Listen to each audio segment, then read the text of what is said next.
Do you want to know what to sell to make over 350k in just one Bazaar shift? I got you. Today I'm going to walk through some of the best things I found to sell at the Bazaar in Story of Seasons Grand Bazaar, so you can start making lots of money very quickly.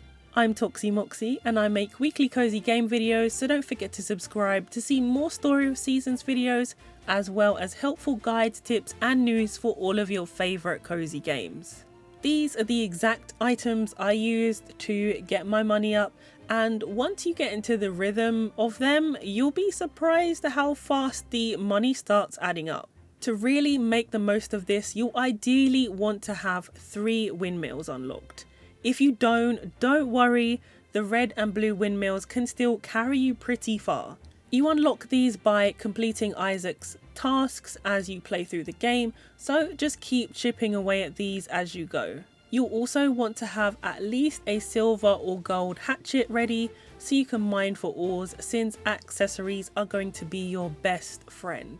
Now let's quickly talk about trends, because they are game changing for how much money you can make. It's so much easier if your trends line up in your favour. There is a little trick I learned. If you're right at the end of the season on the 31st, the night of the 31st, manually save in your house, go to bed, and then when you wake up on the 1st, check and see what the new season's trends are. If you don't like them, reload your save from the 31st and try again until you find ones that work for you. I did this to get accessory trends and it made a huge difference to my profits. Let's start with something easy that everyone can do no matter where you are in the game. Flowers, specifically flower bouquets.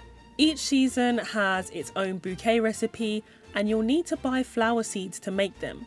Miguel's shop in town always sells one type of seasonal seed, but to get the other 2, you'll need to stock up at his stall during the bazaar. Each bouquet needs different flowers depending on the season, and the best part is that they only take 3 days to grow. I made it a habit to plant them on rotation all season long. The seeds are cheap, they grow quickly, and the bouquets sell for a surprisingly high price. So that means you can easily stack up on a lot of them. Just keep an eye on the day you process them, as if you're doing stacks of 10, make sure they'll be ready in time for the bazaar. Next, let's move on to accessories, because these are going to be your real money makers. Chances are you've already been mining ores and gems and saving them up, and this is where they really shine. Hello. I always try and save at least one of each type of gem and ore before I start crafting, and usually I begin with the lower rarity ones first. With the red windmill, you can craft things like the black necklace and chartreuse brooch. The blue windmill gives you a much bigger range, including the purple necklace, yellow brooch, green brooch, purple brooch, and also the purple and green bracelets. These are great.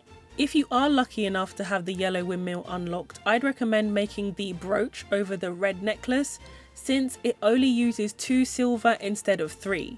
These accessories constantly brought in huge profits for me, and with the right trends, they completely carried my bazaar sales.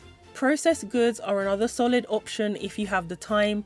Pickles can sell really well depending on which vegetables you use. I had great results in winter with daikon radishes and green onions in the yellow windmill, but honestly it's flexible depending on what you've got growing and what season you're in. To make pickles, you'll also need vinegar, which you can either craft in the red windmill from rice or buy directly from Felix's stall at the bazaar if you want to save some time or it's out of season. Animal products are also really important for your steady income. I know I always talk about animals in every farming game, but they are so useful.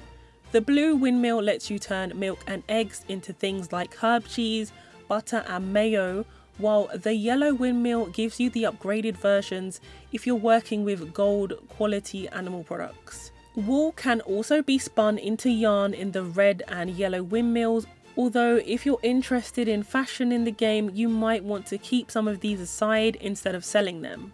And if you ever find yourself with excess tea leaves, you can make black tea tins. They're another nice option to throw into your bazaar stock. For cooked food, I had 2 main go-tos, churros and ice cream.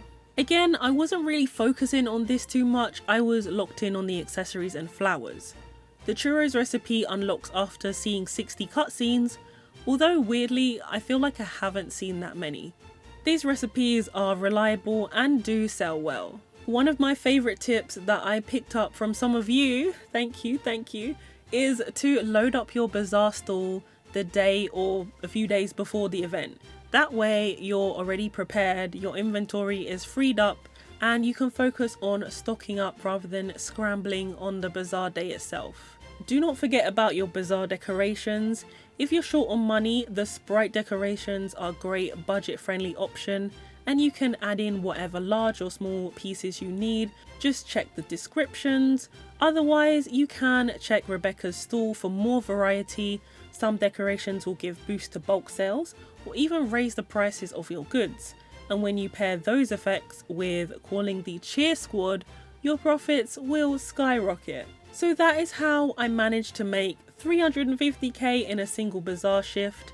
I know it doesn't seem like that much, some people have made way more, but I wanted this to be achievable for most people, and hopefully these tips will help you do the same or exceed what I have done. If you have any questions, feel free to leave them in the comments, or if you don't want to say it there, we also have a Discord, and if I don't know the answer, I'm sure someone else in the community will. If you want to see more Story of Seasons, I have a playlist of videos here, and of course don't forget to subscribe and hit the little bell so you don't miss new cozy guides.